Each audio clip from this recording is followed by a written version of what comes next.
You're with the Break-a-Leggers, and we're in Birmingham at the Birmingham Rep to see a new stage adaptation of Strada. So stay tuned to find out how many legs, whether it's break a leg or leg it.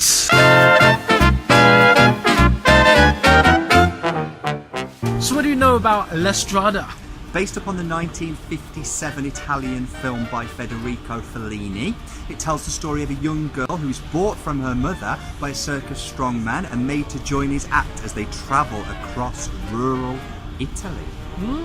The film is considered to be a masterpiece in world cinema and won the very first Oscar for foreign language film in 1957.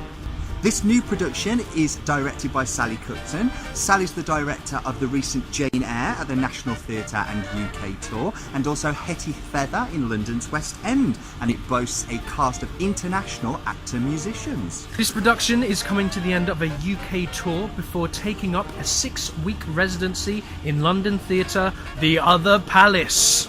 Did you know The Other Palace was actually called the St James Theatre before being renamed The Other Palace by Andrew Lloyd Webber? The Other Palace. The Other Palace. The Other Palace. The Other Palace. Yeah, he's definitely past his best. Stephen Ward, your friendly osteopath. I can fix your lower back for you. Also known for high-class portraiture. Definitely proves our point. We'll catch you at the interval. We've come to the interval of Strada, which means it is time for the Break-a-Leggers 30-second interval breakdown. Go! So what do you think so far? Sometimes you go into an interval and you think, I hope this will end soon, and sometimes you go into an interval thinking, I can't wait to get back in my seat. It's a theatrical experience, and so far I am so impressed. How about you? Yeah, beautiful use of every component you could wish to hope for in a theatrical experience. Lighting, sound, music, actor-musicians, the works, performance, all working beautifully together. Let's hope they keep up the pace for the second act.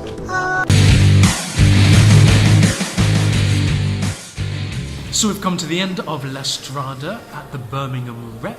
How did you find that? I loved it. I thought it was one of the best examples of how all of the different mediums and media that you can use in theatre can come together to tell a story, to transport an audience, and to absolutely leave you with an experience that is memorable and thoroughly enjoyable. How about you? I've got to be honest that by the end, I thought it was one of the most kind of moving theatrical experiences I've seen. It is so subtle. It almost moves extremely slowly and subtly, and it isn't until the very end that you kind of get the full dynamic and the full weight of the piece. Totally down to the skill of the director, who has taken a text which could on the face value seem very simple, very plain, and given it an artistic eye and employed a fantastic cast and creative team to bring those words right off the page. Well, actually, interestingly, looking at how this piece was devised, it's a completely devised piece. The actors came up with the story. Obviously, they had the story based on the film, but there was no script as such. Yeah, how all the elements were brought together, how the director kind of had that creative vision to bring together all the movement of how the piece flowed from scene to scene, how the ensemble, it's very much an ensemble piece. Heavily choreographed. Yeah, heavily choreographed, but not in a dancey way, very much heavily staged. It is very much a play with music, wonderful scoring and songs by Benji Bower that felt totally in fitting with the piece in every single way. No point did the musical song feel shoehorned in. It was absolutely appropriate. and absolutely stunning. Also, lighting designed by Aideen Malone. Use of shadow work, but in a very subtle manner. Use of everything from thunderstorms, to subtle strobing to moving spots as well. It's just exquisite, absolutely genius work.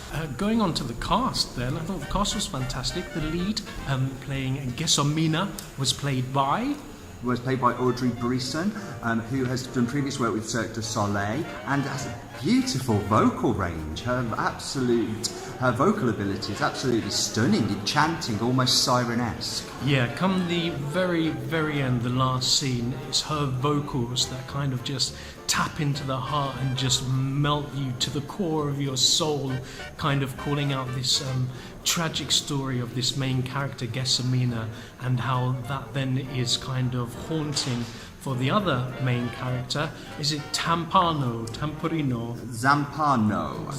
Played by Stuart Goodwin. A totally different performance between the two of them, and he was a real standout for totally different reasons. Almost a commoner, a bit of a brute, but by the end a brute with hidden depths, I would say. Yes. So yeah, if you have been lucky enough to catch it on tour, great. If not, then don't despair, because it is going into, from the end of May, the Other Palace in London itself. So you can head down to the capital and catch this one from the end of May for around 6 weeks. So, how many legs for this piece, I hear you ask? So, for La Strada, a new stage production, we are going to give 5! Definitely 5 legs for this production. I wasn't sure, but as we went through, it said 5, 5, 5, 5, 5 all over Absolutely. For originality, for something totally different, yet totally perfect, head to see La Strada. You will not be disappointed. If you love any single medium of theatre, music, choreography, lighting, anything like that might interest you, this has the lot. That's what we think. Tell us what you think. Yes, please do. Like, share, subscribe, leave your comments below. And follow us on Twitter. We're the Breaker Leggers, and we'll catch you again soon. Bye!